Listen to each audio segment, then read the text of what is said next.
क्या मोदी सरकार की नींव हिल चुकी है? क्यों अचानक उनकी लोकप्रियता घटने लगी है?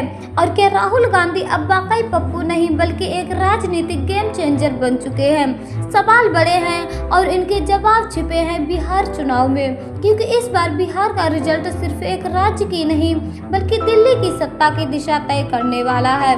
आज इस वीडियो में हम बात करेंगे उन पॉलिटिकल मूव्स की जिनसे पूरा पावर बैलेंस बदल सकता है, और समझेंगे राहुल गांधी की उस स्ट्रेटजी को जो मोदी सरकार के लिए सबसे बड़ा खतरा बन गई है।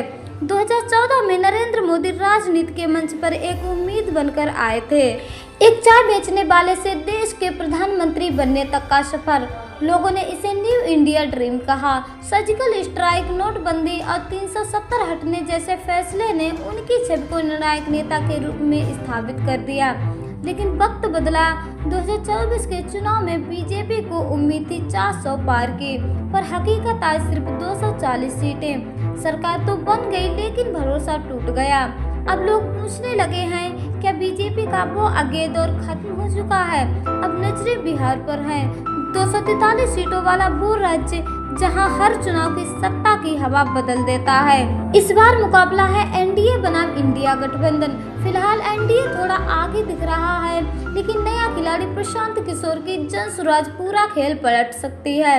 पीके का दावा है कि उनकी पार्टी 150 सीटों पर लड़ेगी, और अगर उन्होंने 10% वोट भी खींच लिए तो बीजेपी और जेडीयू का पूरा गणित बिगड़ जाएगा। सबसे बड़ा रिस्क है नीतीश कुमार, जो हवा का रुख देखकर पलट जाने के लिए मशहूर हैं।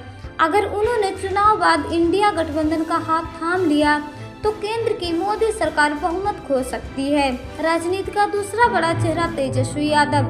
नए सर्वे कह रहे हैं बिहार के लगभग 35% लोग उन्हें अगले मुख्यमंत्री के रूप में देखना चाहते हैं। तेजस्वी युवाओं, मजदूरों और गरीब वर्ग का चेहरा बन चुके हैं। राहुल गांधी और तेजस्वी की जोड़ी अब जनता में युवा बदलाव का सिंबल बनती जा रही है। इसी बीच बिहार के बेरोजगार और नाराज युवा अब चेंज वोट की बात कर रहे हैं, और अगर इस बार नाराजगी वोट में बदली तो बीजेपी के लिए यह चुनाव गेम ओवर साबित हो सकता है।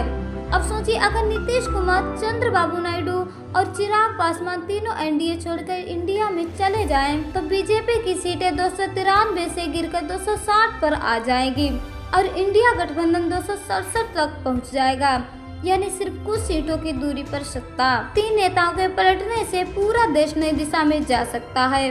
बिहार चुनाव अब सिर्फ राज्य की राजनीति नहीं बल्कि देश की सत्ता का भविष्य तय करेगा। राहुल गांधी अब पहले जैसे नहीं रहे, वो एक नई एजेंडे, नई सोच और नए पॉलिटिकल गेम के साथ लौटे हैं। तो क्या बिहार से मोदी युग का अंत शुरू हो चुका है? कमेंट में बताइए, क्या अगला प्रधानमंत्री राहुल गांधी हो सकता है?